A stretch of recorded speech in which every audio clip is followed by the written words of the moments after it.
Hello, this is Shirley. In many businesses today, operations depend on availability of the organization's information systems. Ideally, we would like our system to work properly all the time and never fail. This is what we call a fault-tolerant system. In reality, however, we can expect that sometime something will go wrong. So what we want is to have a system that functions as planned in terms of speed, quality, and reliability most of the time. This is what we call a high availability system. An information system consists of several components. Any event that may slow the system, shut it down, or manipulate the output is considered a risk that must be dealt with. It is possible for the entire system to stop functioning even if one component stops working. Understanding what can go wrong and how it affects the business, if at all, is the first step in managing the risk and preparing for a recovery from a minor problem or a disaster. We need to remember that nothing works perfectly all the time. Think about your commute to work or school. Occasionally, you will be late. The reason might be a car that breaks down, a bus that is late, a lot of traffic on the road, or simply that you got up late. Similarly, we need to expect that even the best information system will not work perfectly forever. As time passes by, equipment gets older, the number of users grow, data gets more complex, and the nature of the business changes. Therefore, managing the life cycle of the various components of the system and refreshing them as needed is essential. Before we look at management of risk, let's focus on identifying risk, or actually asking ourselves, what can go wrong? Anything that may impact or interrupt the normal operations of an information system is considered a risk. The security industry is focusing on detecting and preventing intentional risk or malicious actions. However, it is important to remember that systems are exposed to unintentional risks like natural disaster or human error. On another dimension, we look if the source of the risk is internal or external to the organization. In general, we can reduce internal risk with proper planning and can only react to external risk. It is almost impossible to eliminate or even reduce the risk from external unintentional events. However, awareness and preparation can reduce the impact on such risk on operations. In this category, we count natural disasters like floods, hurricanes, and earthquakes, accidents like fire, explosions, human errors like damage to communication line by a construction worker, and failure of infrastructure like power, water, or telephone outage. Human error or equipment malfunction are two examples of internal unintentional risk.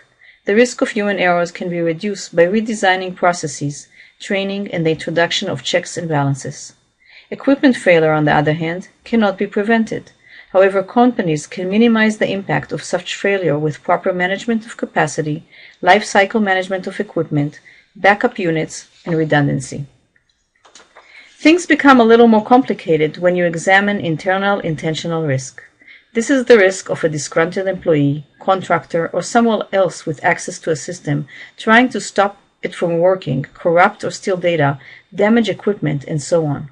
Regardless of the reason that motivates employees to steal from or sabotage the system, strict access control and monitoring can reduce the risk, while backup and recovery plans can minimize the impact on operations. External threats may be motivated by greed, ideology, revenge, political motives, trying to harm a competitor, or the simple pleasure of overcoming the challenge of breaking into a protected system. Regardless of the motivation, the deployment of security tools, monitoring, and setting security procedures provide some protection. In the event that a system is compromised, a recovery plan can minimize the damage and expedite the return to normal operations.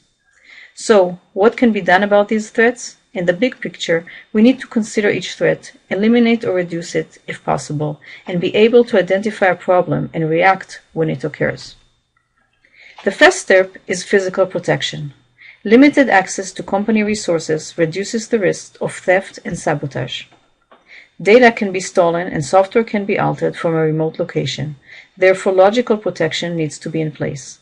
Measures such as a firewall, proxy service, and access controls provide logical protection. Redundancy can be implemented at a single component or at a system level.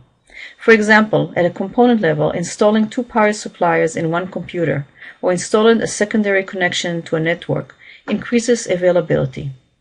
At the system level, a disaster recovery site can keep a company in business even if the entire data center is down. However, the degree of redundancy and the size of investment have to be justified. Smart procedures such as a systematic backup of data, adjustment of computing power and network capacity, and enforcement of password policy are examples of how right procedures can decrease the probability of risky events.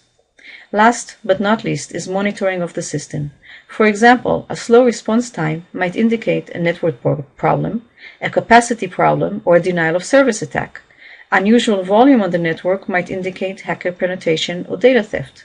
Establishing a baseline and understanding of normal operations lets us know whether things go wrong and raise red flags, which in turn can help us take action before the problem gets out of hand.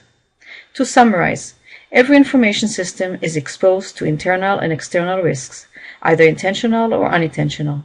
Protecting the system is an ongoing process that involves constant monitoring, refresh of components and procedures, including employees' training and education, as well as periodical drills and testing the system's readiness.